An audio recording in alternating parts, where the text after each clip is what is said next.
राजा रुक्मांगणांनी सुंदर बाग लावली, नवीन नवीन व्हेरायटीचे नवीन नवीन जातीचे फुलाची झाडं आणले आणि महाराज आपली एक सुंदर अशी बाग तयार केली. आता राजाची बाग आहे, काही थोड्याशा जागेत नसेल ना महाराज, 4-10 एकरामध्ये सुंदर एवढी बाग केली, सुंदर फार मस्त बाग. जगामध्ये कुठंच नाही अशा जातीचे फुलं, प्रत्येक जातीचे व्हेरायटीचे फुलं आपल्या बागेमध्ये आणले आणि दादा बाग निर्माण केली. सगळ्यांना हिवा वाटावं अशी बाग, सुंदर सुंदर फुलं त्या बागेमध्ये उगवायला लागले. एक दिवस आकाश मार्गाने देवाचा राजा इंद्र जात होता. शुक म्हणाले, राजा ऐक, एकादशीचा महिमा काय आहे ऐक. देवाचा राजा इंद्रा आकाश मार्गाने जात असताना त्याने राजा रुक्मांगदाची बाग बघितली आणि ती बाग बघून राजा इंद्राच्या अंतःकरणामध्ये आलं, काय सुंदर फुलं आहे. राजा इंद्रांनी आपल्या सेवकाला सांगितलं, ए दादा, उद्यापासून रुक्मांगदांच्या बागेमधले फुलं माझ्या पूजेसाठी आणत जा. महाराज सकाळी 3:30 वाजता देवराज इंद्राचे सेवक रुक्मांगद राजाच्या बागेत पूजेसाठी फुलं न्यायला येत होते रोज. राजा रुक्मांगदाचं बागेवर इतकं प्रेम होतं, सकाळ सायंकाळ स्वतः बागेमध्ये फिरायचा. कुठलं झाड मुरजलं, कुठल्या झाडांना काय रोग आहे, बिमारी आहे, कशा पद्धतीचे फुलं आहे बघायचं. राजा रुक्मांगदाच्या 2 दिवसात लक्षात आलं आणि सेवकांना सांगितलं, आपल्या बागेतले फुलं चोरीला चालले रे. मला जे काल फुल उगवलेलं होतं ते दिसलं नाही आज. याचा अर्थ बागेमध्ये फुलांची चोरी होत आहे. तुम्ही लक्ष नाही देतायत का? मला का मी देतो ना लक्ष. दुसऱ्या दिवशी राजा रुक्मांगदाला आणि बघितलं फुलं चोरीला चालली. सेवकांना थोडस सक्तीच्या स्वरातने सांगितलं, उद्यापासून फुलं चोरीला गेले तर बघा. रात्रंदिवस पहारा देत होते सेवक, पण ते देवतांचे काम होतं महाराज. साधारण लोकांच्या लक्षात येईन का फुलं चोरीलाच जाईल. राजा रुक्मांगदानं स्वतः हातामध्ये तलवार घेतली, धनुष्य बाण शस्त्र हातामध्ये, आणि राजा रुक्मांगद त्या बागेचं रक्षण करायला गेला. आता बघू कोण चोरून नेते. रात्रभर डोळ्याला डोळा न लावता राजा रुक्मांगद त्या बागेमध्ये पहारा देऊ लागला. महाराज सकाळी 3:30 वाजता देवराज इंद्राचं विमान बागेमध्ये उतरलं आणि महाराज ते विमान उतरलं आणि काही देवता त्या विमानामधून खाली उतरल्या. एक एक एक एक फुल तोडू लागले आणि महाराज विमानामध्ये फुलं भरू लागले. राजा रुक्मांगदानं बघितलं आणि लगत जवळ गेले. कोण आहात रे तिकडं? रोज माझ्या बागेतले फुलं चोरून नेता, कोण आहात? सगळे देवता सावध झाले. महाराज आम्ही देवराज इंद्रांचे सेवक आहोत. एक दिवस देवराज इंद्रांना तुमची बाग बघितली आणि त्यांच्या अंतःकरणामध्ये आलं, इतके सुंदर फुलं आहेत, रोज सकाळी देवपूजेसाठी हे फुलं आणायचे. रुक्मांगदाला स्वाभिमान वाटला स्वतःच्या कर्तृत्वाचा, का अशी बाग आहे, या बागेतले फुलं स्वर्गातल्या देवतांना आवडाव. संवाद चालू होता त्या सेवकाचा आणि रुक्मांगदाचा. राजा रुक्मांगद म्हणाले, एक काम करा ना बेटा, काय रोजच हे फुलं घेऊन जात जा.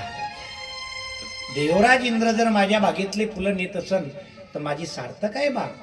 आपण जर एखादं झाड आपल्या अंगणामध्ये लावलं आणि त्याला फुलं आले, ते फुलं शेजारींना पूजेसाठी नेलं तर आपलं झाड सार्थक आहे महाराज. आपणच वाहलं पाहिजे असं नाही ना.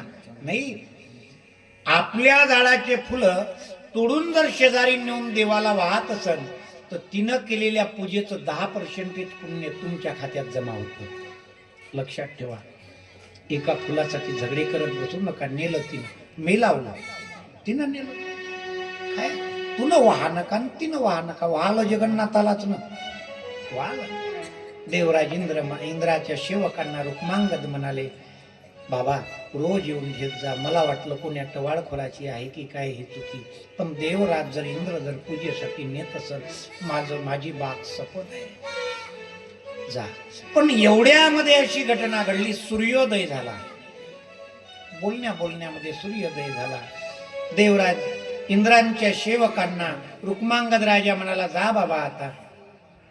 ते सेवक म्हणाले, महाराज आता आम्ही जाऊ शकत नाही. का? सूर्योदय झालाय, आमचं विमान आता उडत नाही. मग तुमच्या विमानाला उडण्यासाठी काय लागतं? Petrol, diesel, rocket? नाही नाही महाराज, हे देवतांचे विमान आहे, एकाच साधनेवर उडतात. कुठलं साधन? ते पुण्याचं.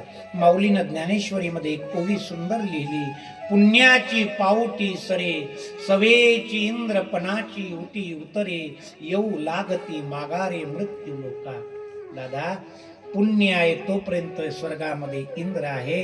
एकदा पुण्य संपलं ना, तो इंद्र खाली येतं.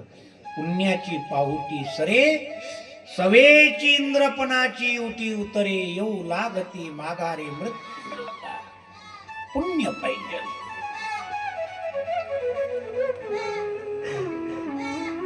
राजा रुक्मांगद म्हणाला, कुठलं पुण्य पाहिजे तुम्हाला? कशाचं?